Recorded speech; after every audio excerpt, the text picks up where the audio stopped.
Hello students, कैसे हैं आप सब। मैं उम्मीद करता हूँ कि आप सब बहुत अच्छे होंगे और मन लगाकर अपनी स्टडी कर रहे होंगे।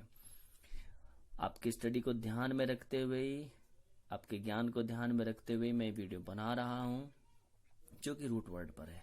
और मेरी ये वीडियो कहीं ना कहीं आपकी वर्ड पावर को, आपकी वोकेबुलरी को इंक्रीज एनहेंस जरूर करेगी। तो चलिए शुरू करते हैं मेरे साथ रूट वर्ड। तो चलिए सबसे पहले मैं टॉपिक डाल लेता हूं। मेरा टॉपिक है रूट वर्ड। आज इन्हीं की सहायता से, इस टॉपिक की सहायता से हम वर्ड का मीनिंग फाइंड करना वो सीखने वाले हैं।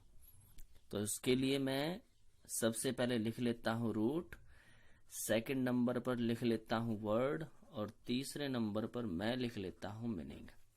आप सोच रहे होंगे कि सर ने ऐसा क्यों लिखा है, क्योंकि इन्हीं 3 शब्दों की सहायता से मैं आपको किसी भी वर्ड का मीनिंग निकालना सिखाने वाला हूं। तो चलिए शुरू करते हैं मेरे साथ। लेकिन उससे पहले थोड़ी सी जानकारी देना चाहता हूं, जो इस प्रकार है कि जब भी हम किसी वर्ड का मीनिंग निकालते हैं तो वो मीनिंग किस आधार पर निकलता है, कैसा कैसा होता है। तो वो मीनिंग जो भी होता है वो होता कैसा है और किस आधार पर होता है, इस बात को समझने की पूरी कोशिश कीजिए बच्चों। जब भी हम किसी वर्ड का मीनिंग निकाल लेंगे तो उसका मीनिंग कैसा होगा मैं आपको बताता हूं। किसी भी वर्ड के निर्माण में एक रूट का प्रयोग किया जाता है। जब भी हम किसी वर्ड का मीनिंग निकाल लेंगे तो हम उस वर्ड में ये देखेंगे कि कौन सी रूट प्रयोग की गई है, क्योंकि जो मीनिंग रूट का होगा उसी से मिलता जुलता मीनिंग वर्ड का निकलेगा। बस यही हम सीखने वाले हैं आज। तो चलिए शुरू करते हैं। मेरे पास जो पहली रूट है वो मेरे पास जेक्ट है। नंबर 1 जेक्ट।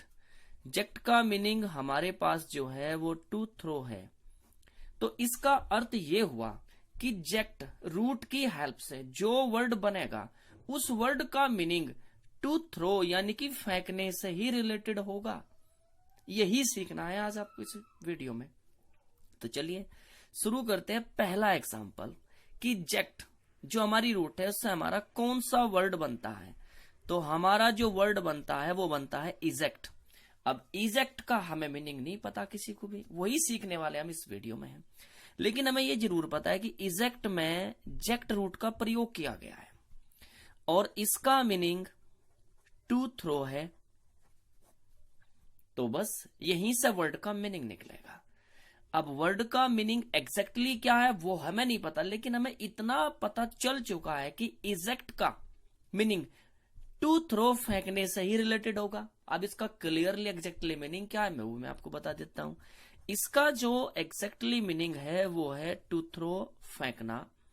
अब फेंकना क्या है, किसे फेंकना है वो भी आपको बताता हूं।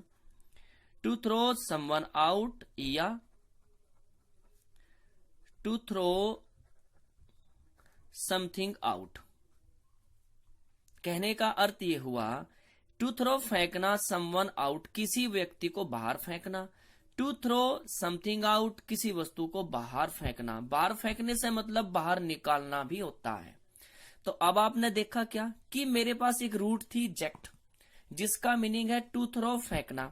अब इसी रूट की हेल्प से एक वर्ड का निर्माण हुआ इजेक्ट। अब इजेक्ट का मीनिंग क्या निकलेगा वही चीज मैंने आपको बताई कि उस वर्ड में जो रूट प्रयोग की गई है उस रूट का मीनिंग क्या है टू थ्रो। बस उसी मीनिंग से मिलता जुलता मीनिंग उस वर्ड का निकलने वाला है और वही हुआ है। आपने देखा कि इजेक्ट का मीनिंग टू थ्रो फेंकना, समवन आउट किसी को बाहर फेंकना यानी कि किसी व्यक्ति को, या बाहर निकालना किसी वस्तु को बाहर फेंकना या बाहर निकालना। चलिए आगे बढ़ते हैं दूसरे एग्जाम्पल के साथ। तो दूसरा वर्ड मेरे पास है वो है इंटरजेक्ट। इंटरजेक्ट, अब आप इससे समझिए। अब हम सभी को पता है कि इंटरजेक्ट का मीनिंग एग्जैक्टली हमें नहीं पता है, लेकिन हम क्या देखते हैं कि इंटरजेक्ट में मेरी जो रूट जिसका मैं अध्ययन कर रहा जेक्ट वो प्रयोग की गई है और इसका मीनिंग टू थ्रो फेंकना है। तो हम गैस कर चुके, अनुमान लगा चुके कि इंटरजेक्ट का मीनिंग भी कहीं न कहीं टू थ्रो मतलब कि फेंकने से ही संबंधित होगा। अब वो फेंकना क्या है, कहना क्या है, इसी से मिलता जुलता, इसी से रिलेटेड टू थ्रो फेंकने के आधार से ही मिलता जुलता वर्ड, मिलता जुलता मीनिंग निकलने वाला है। अब इंटरजेक्ट इंटरजेक्ट में इंटर का मीनिंग होता है अमंग, आप कह सकते हैं बिटवीन, मतलब मध्य में। टू थ्रो फेंकना यानी कि बीच में फेंकना, मध्य में फेंकना। अब मध्य में क्या फेंकना है वो चीज भी देख लेते हैं। अब इंटरजेक्ट का जो पूरा मीनिंग बनता है टू थ्रो फेंकना ए रिमार्क। अब रिमार्क का मीनिंग होता है टिप्पणी। टिप्पणी मीन्स आप अपनी भाषा में समझ सकते हैं कोई बात, कोई सेंटेंस, यानी कि कोई बात फेंकना। अब बात तो आदमी फेंक नहीं सकता, यानी कि कह सकता है। अब कोई बात आदमी कह रहा, अब वो कह कहां रहा, into a discussion. Into a discussion का मतलब हो गया एक वाद विवाद चल रहा, एक डिस्कशन के मध्य में बात कहना। एक वाद विवाद के बीच में जब आप बात बोलते हैं उसे बोलते हैं इंटरजेक्ट करना, कि तुमने इंटरजेक्ट कर दिया। मान लो कि दो बंदे बात कर रहे, उनका डिस्कशन चल रहा और उनके बीच में तीसरा बंदा बोल पड़ा, तो उसे क्या कहते हैं, to throw a remark into a discussion. कि उस बंदे ने क्या कर दिया, इंटरजेक्ट कर दिया, एक डिस्कशन के मध्य में क्या कर दिया, टिप्पणी फेंक दी, एक बात बोल दी उसने।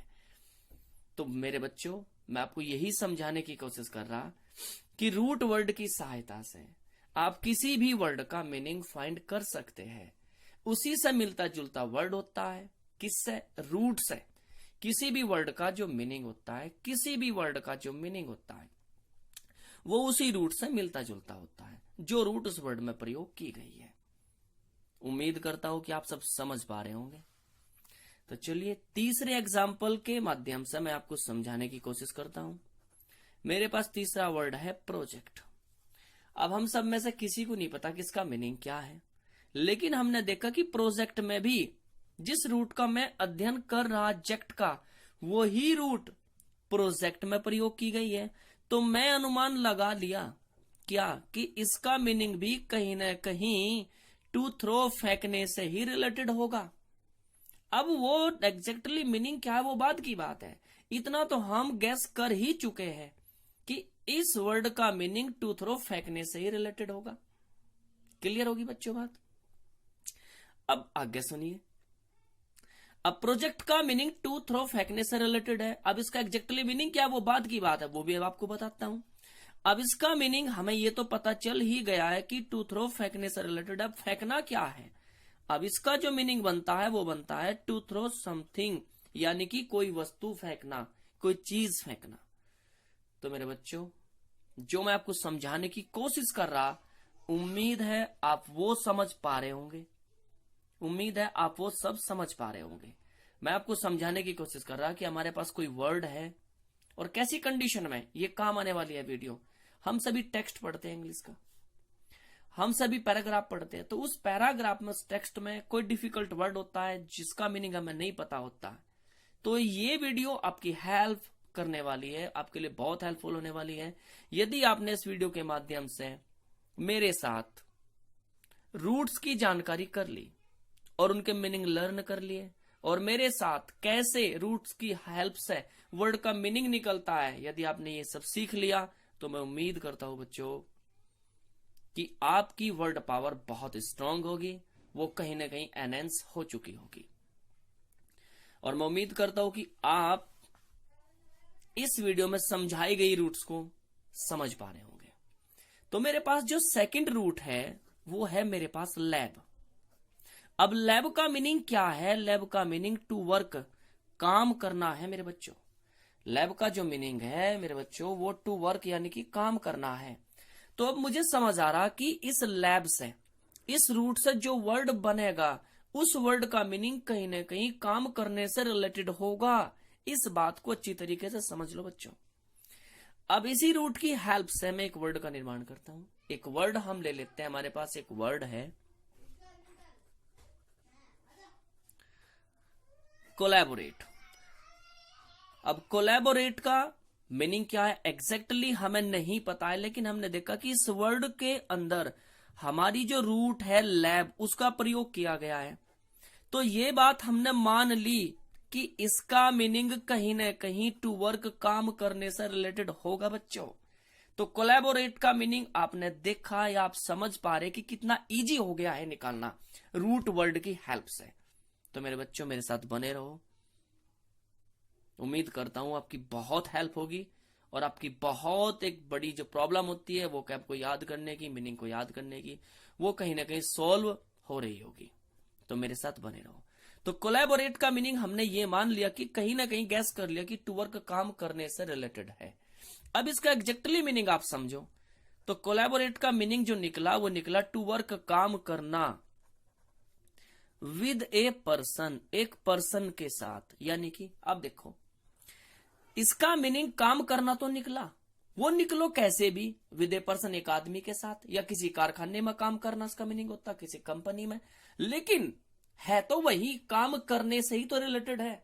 अब काम बंदा स्कूल में भी करता है, काम बंदा फैक्ट्री में भी करता है, काम बंदा कंपनी में भी करता है, काम करो कहीं भी, लेकिन जो मैं आपको समझा रहा वो समझने की कोशिश करो बच्चों। मैं समझाने का प्रयत्न कर रहा कि वर्ड में जो रूट प्रयोग की गई है उसका मीनिंग कहीं ना कहीं उसी रूट से रिलेटेड होगा, उस वर्ड का मीनिंग उसी रूट से रिलेटेड होगा। ये चीज मैं आपको समझाने की कोशिश कर रहा, उम्मीद करता हूं कि आप समझ पा रहे होंगे। दूसरा वर्ड जो इसी रूट की हेल्प से मैं क्रिएट करने वाला हूं वो है मेरे पास लेबोरियस। तो उम्मीद करूंगा बच्चों आप इस वर्ड को भी अच्छी तरीके से समझ लोगे।